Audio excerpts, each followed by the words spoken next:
Well, I should probably wait till the end of the day to do this video, but I'm kind of procrastinating. I'm getting to the end of the sequel light self-study series I'm creating for you folks. So we're right to the last like 4 or 5 classes. But again, these are like the bigger classes where you kind of have to explain stuff a little bit more.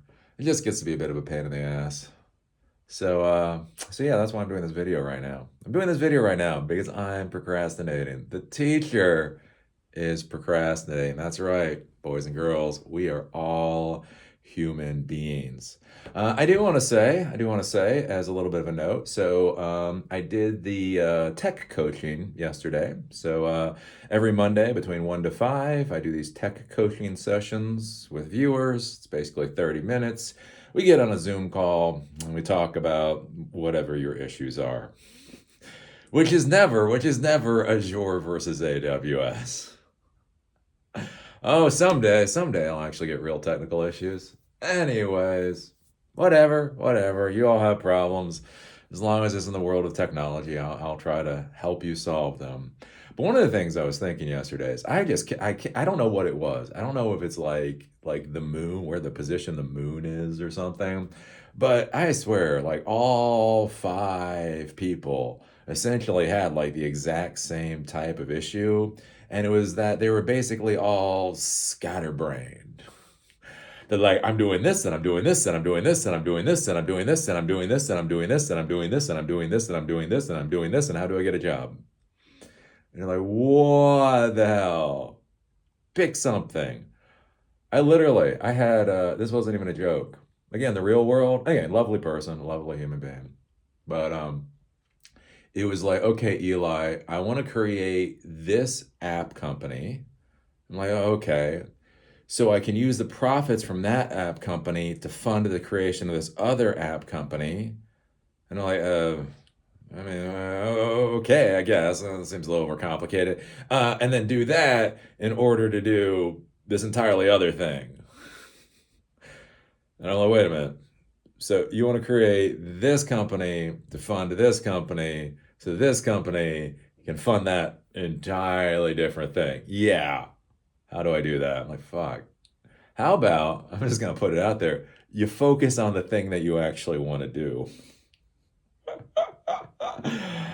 But yeah, I had that with folks yesterday. I was talking to one person. They're doing self study, and they're studying this, they're studying that, they're studying the other thing.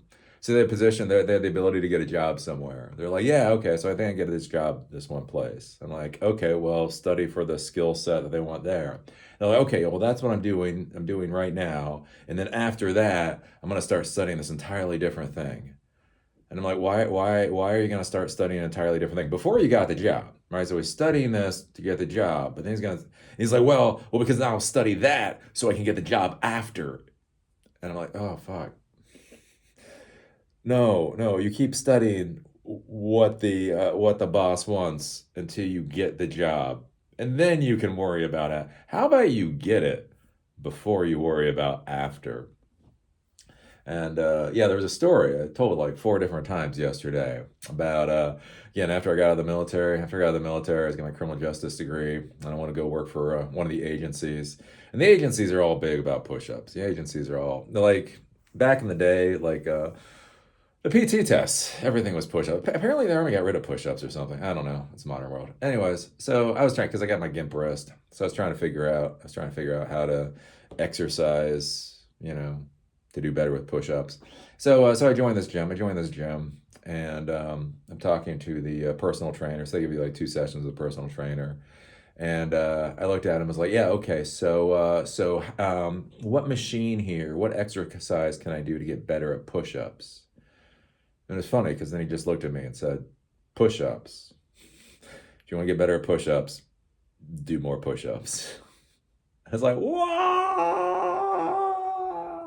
Like, hey, if I practice swimming an hour a day, will that make me be better at push-ups? It's like, well, sort of, in roundabout maybe way, but probably not the best way to do it. Okay, well, what I'm going to do is I'm going to train to run for marathons. Is that going to allow me to do better push-ups? It's like, well, I mean, if you're in better shape, you'll probably be able to do more push-ups. What if I do a lot of squats? That probably not going to do anything for your push-ups. You could do push-ups. So anyways, I'll just put that out there. Real world. Because, yeah, people were just all over the place yesterday. It's like, I'm sorry. I'm sorry. I'm not actually that smart. Can we dumb down what the hell this question is so I can understand what's going on? But anyways, that's what I'm there for. That's what I'm there for. I am here to go, no, that sounds like a god-awful idea. That idea? No. Don't do that. Don't do that. But anywho, again, what I care about, what I actually do, Silicon Dojo. We have another tech teacher question and answer session coming up on Friday. Our old classes and sessions are here that we've done on Zoom. We have these self-study programs. We have Python and Bottle. MySQL will probably be finished tomorrow, which means probably Thursday. But anyways, SQL is coming pretty quickly. And then we have these office hours, tech coaching things that are coming up. So that's what I do. That's what I care about. And we're going to Miami soon. This time next week, Eli be in Miami for a month. So that means anything to you. If you're in the Miami area, you might see me around. If you're like, oh my golly, is that Eli the computer guy? Well, maybe. Maybe. Anyways, let's talk about this today. Let's talk about Trump. Get to the clickbait. So this is coming from National Review, but it's being talked about a lot of different places. Trump administration orders schools to end DEI programs or potentially lose federal funding. And in the chaotic way, all of this is being implemented under the Trump administration. It's all supposed to be done in 14 days. Now, I actually find this to be kind of interesting. Again, this is a god-awful way of doing it. This is a god-awful way just to be clear, maximum chaos is not a good thing. Again, the CEO of Ford even came out with the whole tariffs and things and said basically it's causing maximum chaos for them. They are a U.S. manufacturer, right? They have been so for 100 and some odd years, and they're saying Trump is creating abject chaos for them. So chaos isn't a good thing. But I do want to talk about this with the whole end of educational DEI programs, because it is an interesting thing for me personally. Again, with the things that I do, again, I do care about, I hate to say I care about social justice. I care about Social Security. Here's the thing. I'm getting kind of close to 50. Kind of close to 50, which really means I'm about kind of close to 65. And what that means, right, is basically you all need to be paying more money into Social Security. And the thing is, having been a business owner, the difference between a $15,000 a year employee and a $40,000 a year employee isn't actually that much. You don't need a college degree. You don't need big old certifications. You just kind of need help and support and prodding in the right direction, right? A $15,000 a year employee is going to be a net drain on society. A $40,000 a year employee is going to be a net positive to society, or at least a tax base, right? So again, I argue for everybody needs to be paying more taxes by making more money. To be clear, by making more money, we do not need to increase tax rates. I would argue we just need to get people making more money. And so that's one of the things that I care about. And again, you look at a huge swath of the American population that is simply just disenfranchised. They do not see a way forward, even if there is a way forward, right? If there is the fog of depression, if there is the fog of the insanity of our system in front of their eyes, even if the utopia or Eden or whatever is only half. Oh, Jesus, I'm getting skinny. Fuck. Do I have to redo my wedding band? Anyways, that was weird. That hasn't happened before. Even if Eden or whatever, success is only half a mile away. If fog and crap is in front of you and you don't know how to get from here to there, you're probably not going to get from here to there. And again, that's why I believe in the whole empowering thing. Again, this whole thing with Silicon Dojo, authority-less, gatekeeperless, free to use your hands-on technology education that empowers you to do whatever the fuck it is that you want to do, right? That is the basis of my viewpoint, right? That I, as even the creator of the site, like the idea that you should have a Graham Pumbaa of the KKK and a revolutionary leader of the Black Panthers, and if they come to Silicon Dojo, they're both just going to get educated. They might even be teachers because it doesn't matter, right? People show up, they sign up, they show up, they get educated. It is not my place to deny somebody education simply because of some aspect. And the interesting thing about this, again, my entire career, is that the folks that show up, again, many of them look like me, and many of them don't look like me. I don't talk about the people that look like me because that's not interesting. Because, spoiler alert, nobody gives a fuck about white people and white guys anymore. You're like, wow, yeah. I helped 100 white guys last month. Yeah, nobody gives a fuck. But they were poor. Nobody gives a fuck. But they're from Appalachia. Nobody gives a fuck. Oh, yeah, I helped a middle-class black woman get a promotion. Anyways, I'm happy to help everybody. But the curious part is, with the systems that I've created, it does seem to support everybody. Again, when I had my store in Baltimore City, my own employees called it the Little United Nations. And I wasn't trying to be equitable, and I wasn't trying to be inclusive, and I didn't even know what the hell a social justice warrior was at the time. I just hired people that showed up, good people that showed up. I dealt with the community, right? The community is 65% African American. Ergo, if you're running a business in Baltimore City and it's not diverse, what the fuck are you doing? It doesn't make any sense. Again, I talk about that. Like, I lost my mind, right? So back when I was doing good, especially when I was doing really good with YouTube, I started donating significant amounts of money. Significance. Let's just say significant amounts of money. Anyways, and so there was this one nonprofit that I was told to go take a look at. It seemed very interesting. And the idea is that they were going to educate the technology educators in Baltimore City. So that's one of the big problems we have is like the support goes to like the kids or whatever, but a lot of times that kind of gets wasted. No offense to kids, but kids are kids, right? And so the idea is like, hey, can we give the educators more support, right? If they've already got jobs in the school system, they're already trying to teach whatever. Can they be provided with more equipment? Can they be provided with a support mechanism? Can they be provided with a community, right? What if we could empower the technology educators of Baltimore City to be able to do their jobs better? And that was, man, the check was almost written. Almost, because it's one of my stories. It's almost written. So anyways, right? So I go to talk with the person. So the person that was running it. So I go talk to the person that's running it, and we sit there and talk. He does the whole spiel, and it sounds great. Right? But then, like at the end of it, again, it's Baltimore City. Baltimore City. I know how things work in Baltimore City, and so I looked at him before I go, and it's like, and I told him, I was like, look, I do want to make sure, this is helping the African American community here.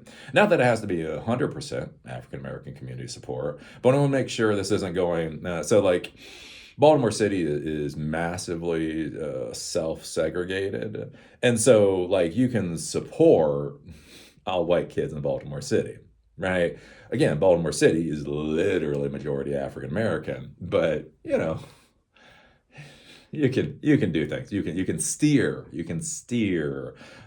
support into particular directions. So, anyways, I was just like, hey, I just want to make sure that the black kids are being supported too. That was it. That was long and short of it, really. And he was like, oh, social justice is important to you. And again, it was interesting because I looked at it. I was like, no. It's actually not. It's just African Americans are a majority of the population. So if you're not supporting African Americans to, a reasonable degree with your program, you're literally not supporting the Baltimore City population. That's how the fuck it works, right? Anyways, well, don't worry. We're having this event, and we're inviting all these people to really demonstrate what we're doing. So why don't you come to that and you can see what we're doing? So I was okay. So I go. So I go to this event. There's a shindig and all the normal progressive horse crap I've come to hate. Anyways, and I go there, and I'm looking around, and there was like 40 people there. 40 people. And I know there was 40 people there because I counted them. They're like, why did Eli count them? Because as they're going through this whole hoopla about how they're going to support the city or whatever else, I notice out of a number of people, there's 2 African Americans, 2 young guys, like 21, 22. either in college or right out of college. So you have this whole big old room full of people in Baltimore City, and you have two black guys. So, anyways, then I go up to the to his assistant, and I talk to the assistant, and I'm like, "What the fuck's going on here?"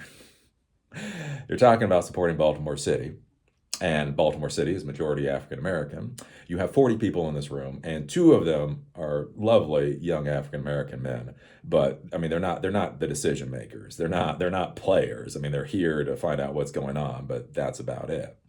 And literally, the woman looked at me. It's like, oh well, he invited everybody that he knew.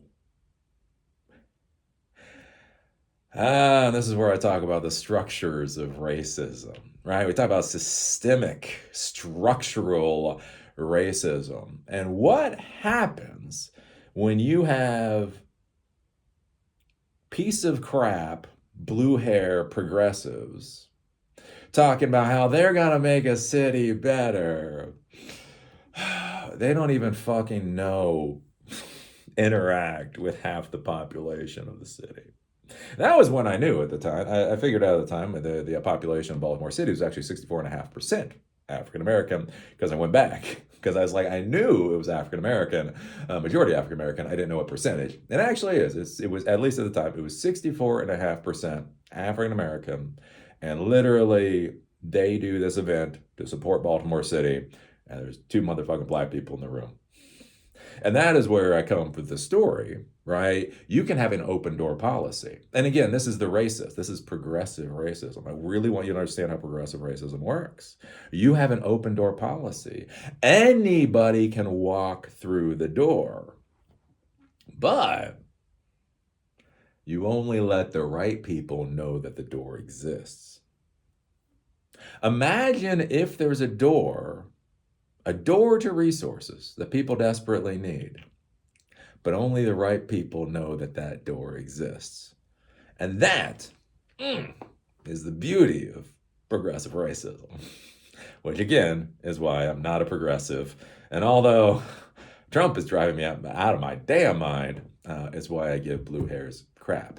Because go bite me, bite me, bite me, bite me. So anyways, why I find this to be interesting is we've had this whole hoopla with the university program over the past couple of decades, again with DEI programs, equity programs, affirmative action programs. And the curious thing is, again, we are in 2025. And affirmative action programs are an incredibly blunt tool. Again, if you want the government to solve a problem, they're not going to come with a scalpel. As we're seeing with Trump, they're going to come with a baseball bat. They will get that tumor out of your skull. No guarantee on how much of your head is left by the end. What the fuck did you do? You asked us to get the tumor out of this man's skull, but half of his head is gone. Well, we got the tumor out of the skull. So anyways, affirmative action is a pretty blunt tool.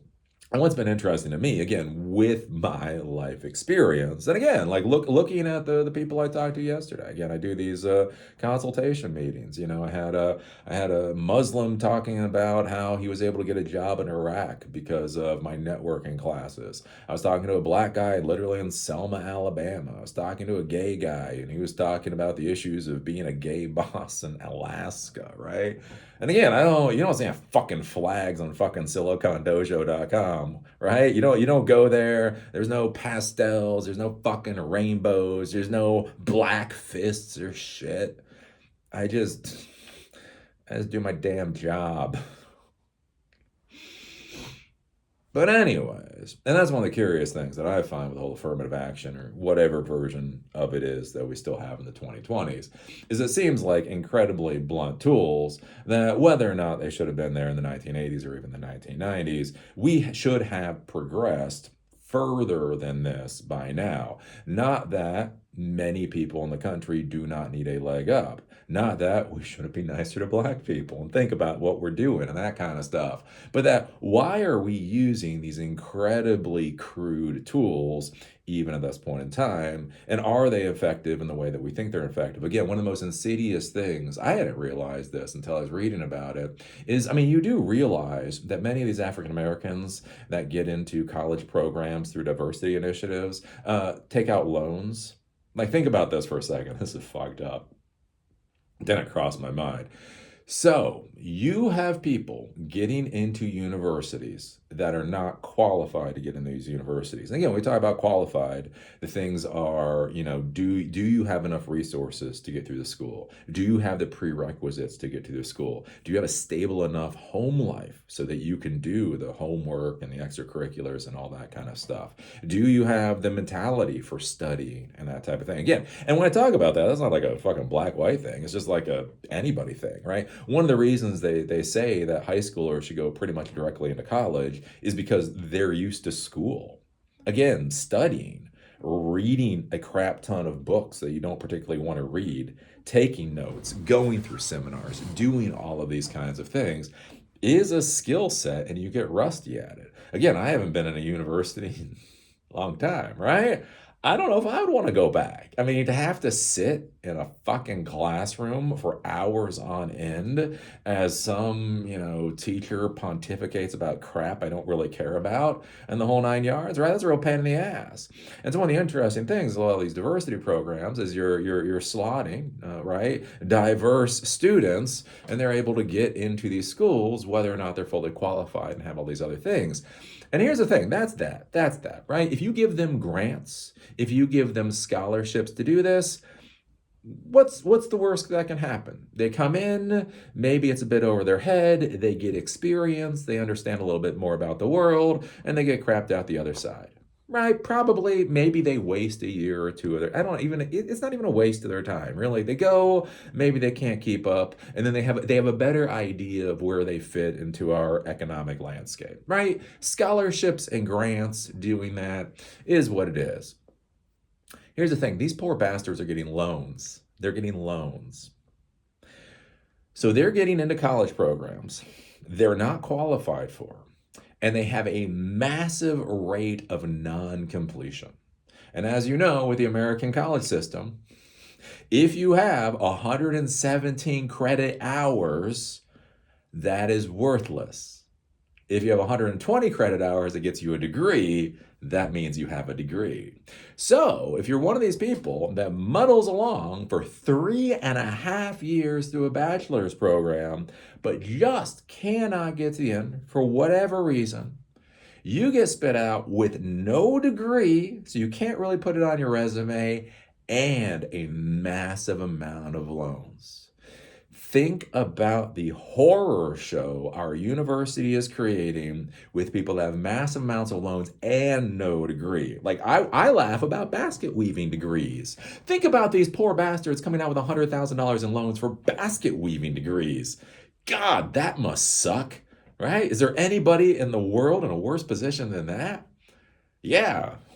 Somebody that comes out with $80,000 in loans for 3/4 of a basket weaving degree. Because then they don't even have the basket weaving degree.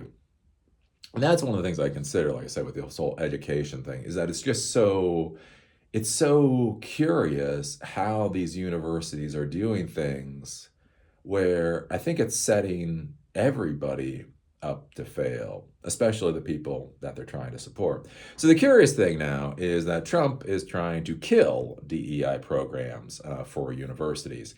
And because their systems are so blunt, it's probably going to be easy to do. Again, think about this. Like right now, if Trump walked in that door and he said, "Eli, the computer guy, I disagree with your DEI initiatives. You must rip it out of Silicon Dojo." Here's what I want you to think about for a second. How could I do it? Even if Trump and Elon Musk walked through that particular door and threatened me with going into a Martian penal colony, If I did not remove DEI from Silicon Dojo, what I want you to think about is how I have intentionally designed Silicon Dojo. Is there any way to remove it? Is there DEI? It's the system that I've designed for Silicon Dojo is so much about anybody who comes and once it gets educated, there isn't even DEI in it because the structure isn't built that way. And that's what I want you to be thinking about with these programs, is that they're designed in such a way, the universities and Walmart and all these companies, they're designed in such a way that they can be shut down. Is that a good way of designing things? Again, however you feel about Trump. Here, look, Trump's going to do what Trump's going to do. I don't know, we're 4 weeks into this thing. 3 years, 48 more weeks to go. But what I want you to be thinking about when you look at Trump is what are the real questions here? What are the real problems here? That's why I talk about the whole transgender community, right? And you get to transgenders in bathrooms. And one of the questions that I have is the real problem transgenders in bathrooms, or is the real problem how we design our bathrooms for modern social environments? Again, as I say, dynamic bathrooms, that it's a fucking toilet and anybody uses it. You have a door, you have a toilet, you have a door. You need to crap or pee, you go into the one that's open, right? Again, however you feel about trans, asking what is the real question here. Again, like dresses. Again, if you're a company and you sell dresses, are you missing out on a huge market, half the population that might buy your dress simply because of how you assume people want to wear clothing? The designs of the systems. So anyways, again, that's what I find interesting about this. And so again, with Trump coming in, what I want you to be thinking about is, have you designed your system so that everything you've created can be ripped away in a heartbeat? And then if you have, what does that say about the system that you've created? Anyways, the Trump administration is putting schools on notice that they may lose federal funding over their left-wing diversity, equity, and inclusion policies. The White House's latest move to root DEI out of American institutions. The Department of Education sent a letter Friday to educational institutions directing recipients to eliminate DEI programs over the next 14 days. Again, and this is where Trump can get buggered. Again, chaos! He's gonna drive us into a goddamn depression. Chaos here, chaos there, chaos everywhere. Hey, yeah, the foundations of our society have a massive amount of cracks. Maybe we want to be careful with the renovation work. Anyways, or face the possibility of federal funding cuts. Quote, the department will no longer tolerate the overt and covert racial discrimination that has become widespread in this nation's educational institutions. The law is clear. Treating students differently on the basis of race to achieve nebulous goals such as diversity, racial balancing, social justice, or equity is illegal under controlling Supreme Court precedent, the letter reads. The letter was written by Craig Traynor, the Education Department's Acting Assistant Secretary for Civil Rights, and its instructions apply to academic institutions from preschool all the way through college and state education agencies that receive federal funding. Quote, the department intends to take appropriate measures to assess compliance with the applicable statutes and regulations based on the understanding embodied in this letter beginning no later than 14 days from today's date, including anti-discrimination requirements that are a condition of receiving federal funding, the letter said. The Education Department is instructing schools to review their programming to ensure it complies with federal civil rights law, end their use of racial proxies to circumvent the law, and stop working with third-party contractors to bypass federal law. Trainor's sweeping directive directive is based on the Supreme Court's 2023 ruling in SFFA versus Harvard that found race-based college admission standards to be unlawful under the 14th Amendment Equal Protection Clause. He argues that the Supreme Court's determination can be broadly applied to educational institutions, meaning that federal law prohibits them from exercising differential treatment for individuals on the basis of race for all of their decision making. In the letter, Traynor clarifies that it's not permissible to predict a student's race and evaluate them favorably based on cues such as admission essays, extracurriculars, and other writing samples. Likewise, Traynor says that using proxies for race to create systematic racial preferences is illegal, with an example being eliminating standardized testing to increase racial diversity. Traynor also describes how DEI programs discriminate on the basis of race and stigmatize students based on harmful stereotypes that hinder their ability to receive a full educational experience. DEI initiative programs often separate people based on immutable characteristics and teach people to obsess over the perceived impact that their identity might have on every facet of their life. Yeah. So in 14 days, if our public educational institutions do not rip DEI out of their systems, then they're risking federal funding. And the curious thing too, again, like we talk about with the power of the federal government, is the federal government can't force you to do something. The federal government can pull their funding if you don't do something, though. And so again, that becomes one of those interesting things with the levers of power. And again, another big issue with how expensive things like education have become. Again, however you feel about Silicon Dojo, look, Silicon Dojo is whatever it is. It's my fever dream. But what I want you to understand is that's my classroom.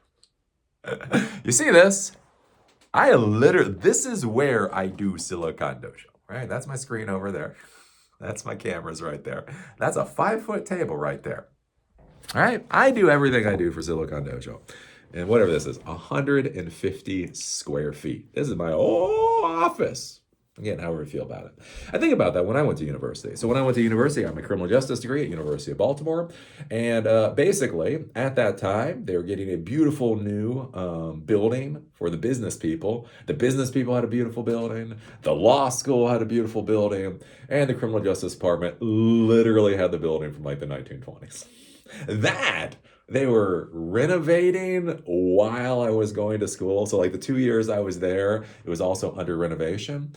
And so basically we were in these boxes. We were like in a 1,500 square foot box with our students, or with our teacher and a chalkboard, as we hear hammer drills, outside the door the entire time.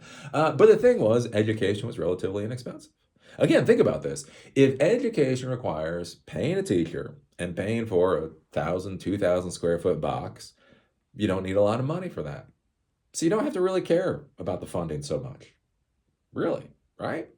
But here's the deal.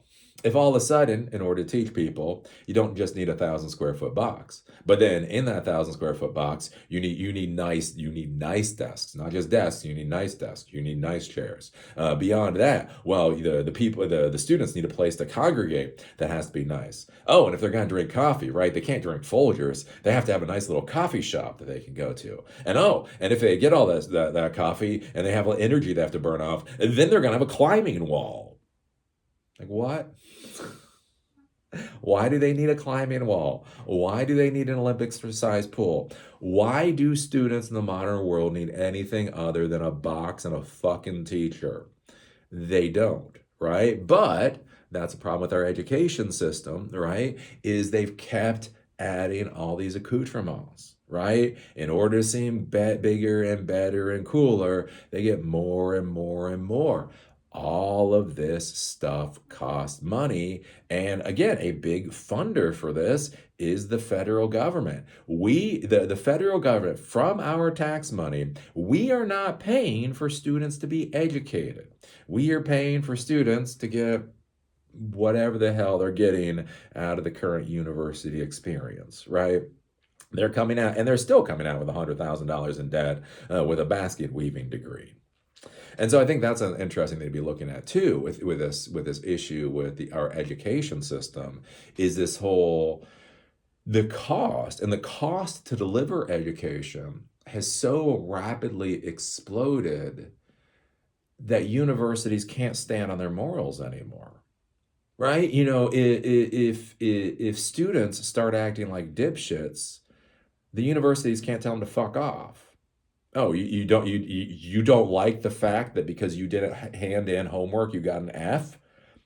Fuck off. Right? They can't tell the parents to fuck off. Right? They can't, oh yes, your kid failed. Tell them to study more, right? They can't tell the federal government to fuck off because they require so many resources that again have almost nothing to do with the educational experience. And that's where I talk about Silicon Doja, right? My vision, the Bodhi tree. How do we create a Bodhi tree in 2025? And some of you have that follow along. You're like, what the fuck are you talking about Bodhi trees? Right? So I'm Buddhist. I'm Buddhist, been Buddhist all my life, whatever, right? Anyways, there was this guy, Siddhartha. Siddhartha became Buddha. I call him Siddhartha. Siddhartha is a person. Buddha's a superhero. I like to deal with people. Anyways, right? So Siddhartha became enlightened. He was teaching the next generation of folks to become enlightened. And basically, what he would do is he would go under the Bodhi tree for meditation or for education, and then students would come and they would ask him questions, and he would answer questions, and he would teach them, and he would show them the path. And all that was required was a Bodhi tree, because it was India, and India's fucking hot as shit. So you need some shade. Well, if he's such a great Buddhist, oh, why wasn't he just out in the middle of the sun? Because again, Siddhartha was a human. Buddha was a superhero. Siddhartha needed to get some goddamn shade, right? And again, that's what I talk about with Silicon Dojo. How can we recreate a Bodhi tree for the 2020s? Back in a time when you need a student, or you needed a teacher, you needed students, and you needed the bare minimum to create a comfortable enough environment to be able to teach the students. How can we get back to that? And again, these are the things that I'm considering. And so I'll be curious to see what happens again with these DEI initiatives and the universities and Trump now and the rest of it. Because they're gonna get shredded. They never. I don't think they actually ever believed. And again, that's my biggest problem with all this stuff. Again, BLM, horse crap, and all that. It's not that I'm even anti-BLM. Again, I believe in BLSM, right? BLSM all the way, right? Black lives should matter. They should. Yeah. Right. But again, think about these universities. I think they didn't embed the systems in order to do what they said they were trying to do. Again, that's what I've talked about before, right? Good systems default to good outcomes, bad systems default to bad outcomes, and no systems default to chaos. Right? Think about this. If you're really trying to create a diverse environment for your university, where are just the generic outreach programs? Like we are Harvard or whatever, and so it's important to lift up, right, the next generation of students. So we are going to embed tutoring programs for underprivileged students in our area. Right? So if you want to learn more about math or whatever else, we are going to create this program, and we're going to create the program for this neighborhood and this neighborhood and this neighborhood, and we're just going to do again, we're going to look at impoverished or whatever neighborhoods, disadvantaged neighborhoods. We're going to figure out what we can do, and then we're going to create that. And then we're going to have Harvard students go into these places, creating relationships with the kids, creating relationships with the parents, empowering the actual students. Having Harvard students teach the next generation of students so that they get interested, they get motivated, they get excited, and they actually have the skill sets to be able to get into Harvard and go from there. But they're not creating those systems because they don't actually believe. And that's the most, again, that's the most nefarious thing about the fucking progressives. It's why I despise progressives to the core of my bones. They do not actually believe. They do not actually believe. They do not pray on the out breath. They do not do the work. They say the words. They take the easiest path to slap a bumper sticker on their car, and then they call it a day. So that when Trump or anybody else comes in, everything can be torn apart in a heartbeat. Again, just think about that for a second with Silicon Dojo. And if Silicon Dojo can grow, who the hell knows? If it can grow. Even if Trump came in, even if Trump walked in that door, would it matter to any of my students? Because the system is designed so that it wouldn't matter to any of my students. So anyways, there you go. There are some thoughts. Maximum chaos. Because if there's one thing that we've learned over the past couple of decades of American history, is that shock and awe always works amazingly well. Well, all you just come in and you use some shock and awe, and then everything goes great. Yeah, that's how it works. That's how it works for America. Anyways, what do you think about this with Trump trying to shred DEI in the universities? What do you think about the fact that it looks like it's so easy to shred DEI in the universities? What do you think about the fact that progressives really like their bumper stickers, but they sadly don't really seem to like to do the actual work? I don't know. Put your thoughts down below. Again, for myself, I'm going to get done with this. Now that I procrastinated, I'm going to type out another 4 classes. And then today or tomorrow, I'm going to record that. I'm going to go over there and I'm going to record those classes. And then we're going to have a sequel self-study program that anybody can access. And then we're going to create a Linux self-study program. And we're going to create AI self-study programs. And it doesn't fucking matter what Trump thinks. It doesn't fucking matter what Musk thinks. It doesn't fucking matter what the KKK thinks, nor does it matter what the fucking Black Panthers think. I'm going to create content, and whoever wants to use it to move their ball forward is going to be free to use it to move their ball forward, because that is the system I've designed. Anyways, see y'all later.